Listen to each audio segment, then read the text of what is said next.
রাজধানী new market এলাকায় Dhaka college ও city কলেজের শিক্ষার্থীদের মধ্যে সংঘর্ষের ঘটনা ঘটেছে। এতে বেশ কয়েকজন আহত হয়েছে। বেলা 11:30টার দিকে এই সংঘর্ষ শুরু হয়। এ সময় নিউ মার্কেট ও আশেপাশের এলাকায় আতঙ্ক ছড়িয়ে পড়ে। নিউ মার্কেট থানার ওসি ঘটনার সত্যতা নিশ্চিত করেছেন। আইনশৃঙ্খলা রক্ষাকারী বাহিনীর সদস্যরা পরিস্থিতি নিয়ন্ত্রণের চেষ্টা চালাচ্ছে। সংঘর্ষের প্রকৃত কারণ এখনও জানা যায়নি।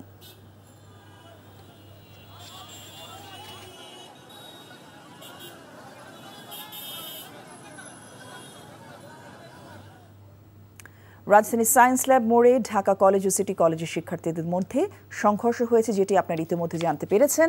সেখানে রয়েছেন আমাদের সিনিয়র করেসপন্ডেন্ট আপেল শাহরিয়ার। সরাসরি যাচ্ছি তার কাছে। আপেল, কি নিয়ে সংঘর্ষ এবং এখন কি পরিস্থিতি সে বিষয়ে আমাদেরকে জানাবেন। সিটি কলেজ ও ঢাকা কলেজের মধ্যে সকাল থেকে কয়েক দফায় সংঘর্ষ হয়েছে। এখন পরিস্থিতি কিছুটা নিয়ন্ত্রণে, আবার কিছুক্ষণেই দেখলাম যে একটু উত্তপ্ত পরিস্থিতি তৈরি হয়েছে।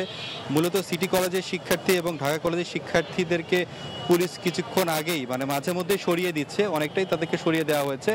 সরিয়ে দিলেও তারা তাদের ক্যাম্পাসের সামনেই তারা অবস্থান করছে এবং প্রায় 3 ঘন্টা যে এই যে ব্যস্ততম এই সড়কটি বন্ধ থাকার পর কিছুক্ষণ আগেই এটি আসলে যান চলাচলের জন্য সুযোগ করে দেওয়া হয়েছে। তবে একটু আপনি সাউন্ড গ্রেনেডের শব্দ শুনলেন। মূলত হচ্ছে এখন আবার নতুন করে সিটি কলেজের শিক্ষার্থীরা জড়ো হয়ে তারা ঢাকা কলেজের দিকে আসার চেষ্টা করছে। এক্ষেত্রে পুলিশ তাদেরকে আসলে ছত্রভঙ্গ করে দেওয়ার চেষ্টা করছে এবং তারা এখন ওই পাশেই রয়েছে। এবং মূলত কি কারণে এই সংঘর্ষের সূত্রপাত সেটি হচ্ছে গত 19 তারিখে সিটি কলেজের শিক্ষার্থীরা ঢাকা কলেজের দিকে যখন যাচ্ছিল তখন সেখানকার কজন শিক্ষার্থী তাদেরকে আটক করে এবং ওই সময়টা তাদেরকে আটক করে মারধর করা হয় এবং তাদের আইডি কার্ড ছিনিয়ে নেওয়া হয়। ওই সূত্র ধরে আজকে সিটি কলেজের শিক্ষার্থীরা ঢাকা কলেজের দিকে তারা বড় একটি দল তারা ওদিকে যায় এবং যাওয়ার সময় তাদের সঙ্গে দুই গ্রুপের সেই তখন থেকেই থেমে আসলে দফায় দফায় সেই সংঘর্ষ হচ্ছে এবং এখনও কিন্তু সেই সংঘর্ষ চলছে। তবে এখন কিছুটা থমথমে অবস্থার মধ্যে রয়েছে এবং এখানকার এলাকাবাসী ব্যবসায়ীদের সঙ্গে আমি কথা বললাম।